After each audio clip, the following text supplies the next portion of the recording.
Selanjutnya mereka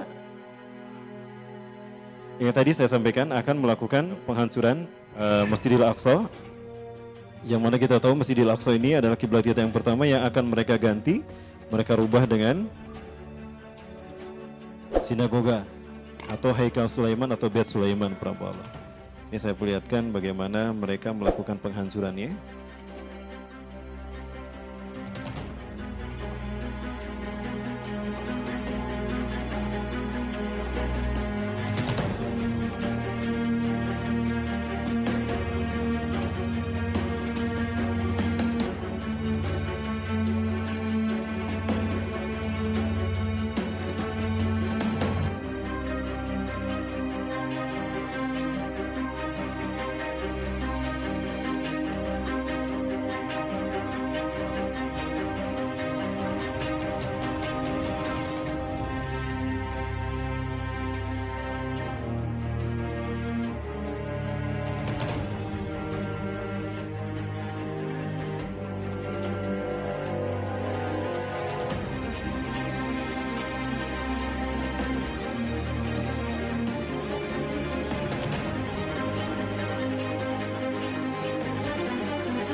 Allah. Ini adalah hal penting yang harus mereka lakukan demi mempercepat hancurnya Masjidil Aqsa dan berdirinya sinagoga mereka.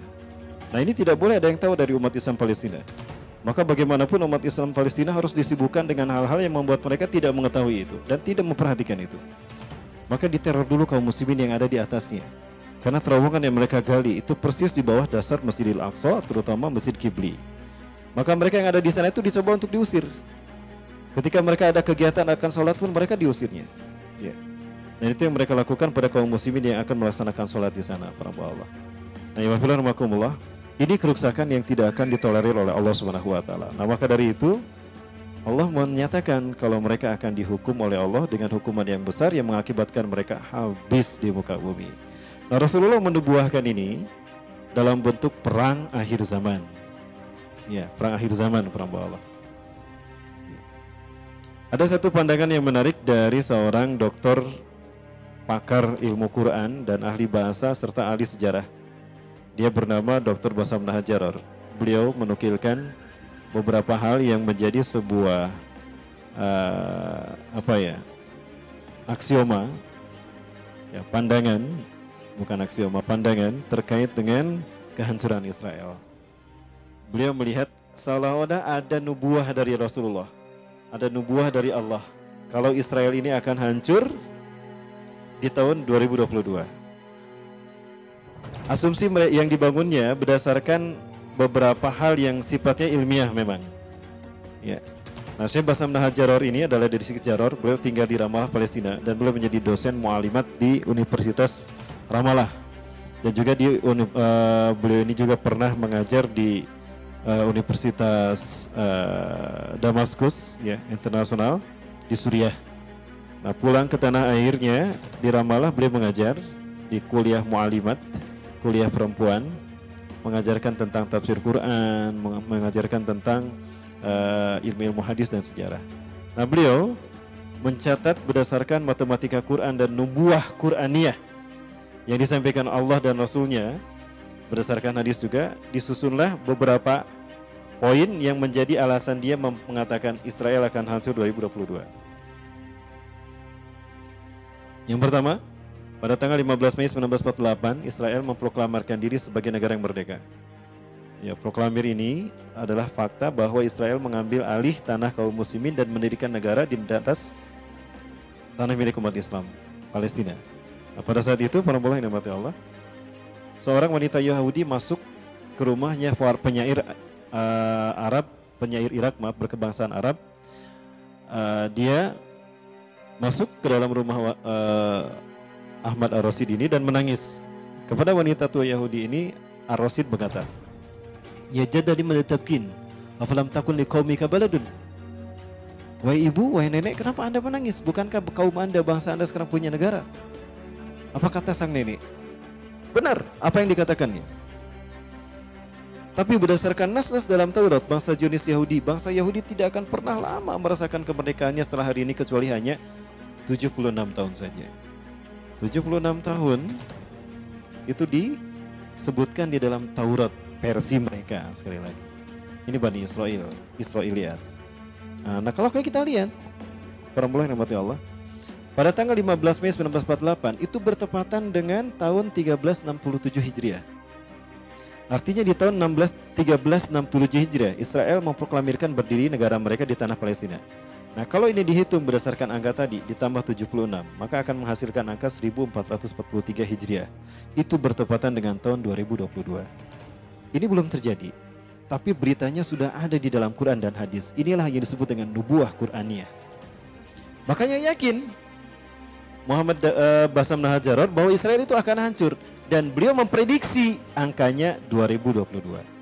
Asumsi yang pertama dibangun atas pernyataan ini. Yang kedua, satu-satunya surat di dalam Al-Quran yang berbicara tentang hukuman bangsa Yahudi atas kehancuran mereka nanti, ya, atas kerusakan yang mereka lakukan, itu ada di dalam Quran surat Al-Isra saja, ayat ke-4 sampai ayat ke-8 dan 104. Nah kalau kita hitung ternyata dari ayat ke-4 sampai ayat ke-104 itu ternyata qadarullah, Allah menafsirkan tersusun atas 1443 kata. Kata di dalam bahasa Arab ada 3 jenis, ada isim, kata benda, ada fiil, kata kerja, ada huruf, kata sandang, kata sambung dan sebagainya. Itu dihitung ada 1443 kata. Apakah ini sebuah kebetulan? Bukan, ini nubuah Quraniyah. Dan angka 1443 bertepatan dengan angka hasil dari penyembelahan merdekanya Yahudi ditambah 76 tahun masa mereka merdeka di muka bumi. Dan 1443 bertepatan dengan 2022. Berapa tahun lagi para hamba Allah? 3 tahun lagi. Kalau umur kita panjang, kita akan menyaksikan hancurnya Yahudi. Nah kalau Yahudi ini hancur, pertanyaannya, apakah kita akan menjadi penonton atau pelaku? Karena siapapun pasukan yang menghancurkan Yahudi, itulah pasukan yang terbaik. Sebagaimana Rasulullah memuji pasukan Muhammad Al-Fatih. Baik, Bapak-Bapak, ini asumsi yang kedua. Asumsi yang ketiga yang dibangun oleh Dr. Muhammad Bassam Nahajar. Beliau mencatat apa yang terjadi di tahun 1982. Saat itu Israel dipimpin oleh seorang Perdana Menteri yang perempuan dan dia adalah teroris. Ya. Ada satu namanya terorisnya. Dia nama terorisnya yang kelompok yang sangat radikal, ekstrim dan kejam. Nah, Menachem Begin. Di tahun 1982 Israel melakukan invasi ke Libanon dan berhasil merebut dataran tinggi Golan dari kaum muslimin Palestina dan Libanon. Akhirnya apa? Dataran tinggi Golan dipegang oleh mereka. Ya. Saat itu dalam ceramahnya, Menachem Begin berkata, berdasarkan nas-nas dalam Taurat, sesungguhnya Israel hanya akan menikmati masa kemerdekaan mereka setelah tahun ini hanyalah 40 tahun saja di muka bumi ini. Saat itu tahun 1982, tambah 40 berapa? 2022. Para sekalian, sama dengan angka yang tadi. Yang keempat, dan ini juga menarik, mudah-mudahan Allah mewujudkannya, mudah-mudahan.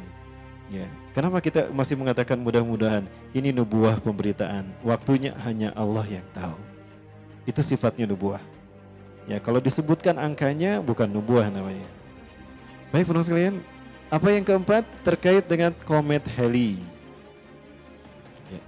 Dalam mitos yang diyakini oleh bangsa Yahudi, datangnya komet Halley itu mengisyaratkan dua hal. Ya. Mengisyaratkan dua hal. Apa dua hal tadi? Hancurnya satu bangsa dan lahirnya satu bangsa. Nah, Allah menakdirkan ternyata, qadarullah, komet Halley itu melintas setiap 76 tahun sekali. Setiap 76 tahun sekali komet Halley ada pada titik terjauh dan itu dekat terlihat dengan bumi. Bersinggungan dengan orbit bumi sehingga bisa terlihat dari bumi. Qadarullah itu terjadi di tahun 1948, tahun Israel berdiri sebagai negara penjajah. Nah, kata mereka, kalau komet Halley datang itu isyarat dua hal, hancurnya satu negara dan bangkitnya lahirnya satu negara. Kita ambil angka 76 tahun.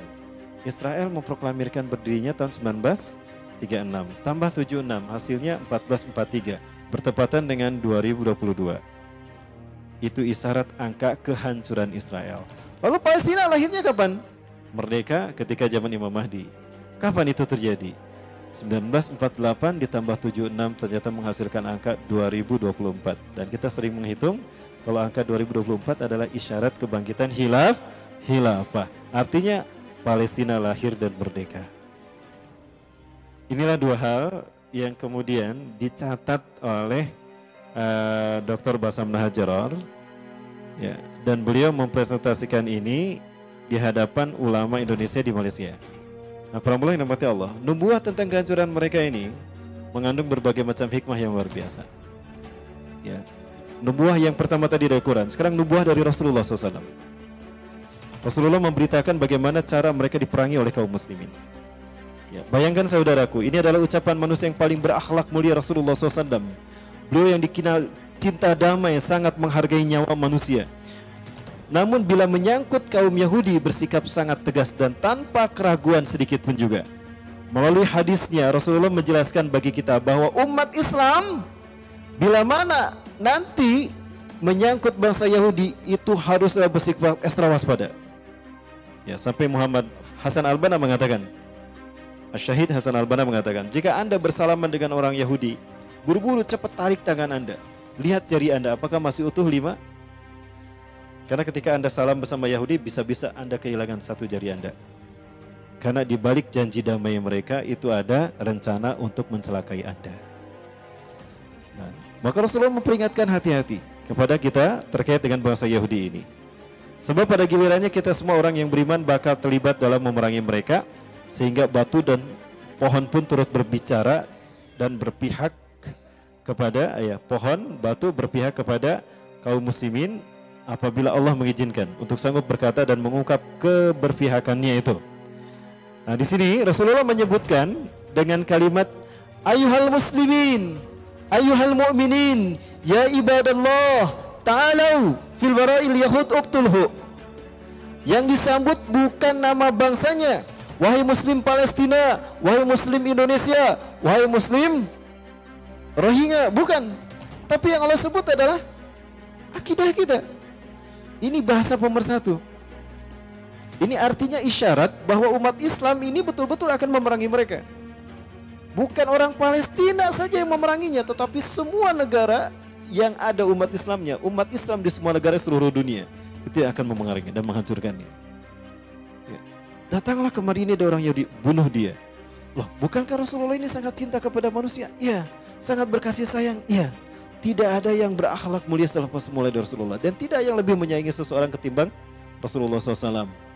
Tapi dalam hal berhadapan dengan bangsa Zionis Yahudi yang kejam, teroris, yang biadab, Rasulullah tidak tendeng aling-aling. Ya. Dan coba perhatikan bagaimana Nabi Muhammad SAW menggambarkan bahwa tatkala batu berbicara, saat itu ia akan memanggil kita dengan panggilan berdasarkan bangsa atau atribut identitas lainnya. Batu bakal menyapa kaum mujahidin ini dengan identitas yang Allah berikan kepada mereka. Huwassamakumul muslimina min qablu wa fi hada. Maka kalimatnya ayuhal muslimin.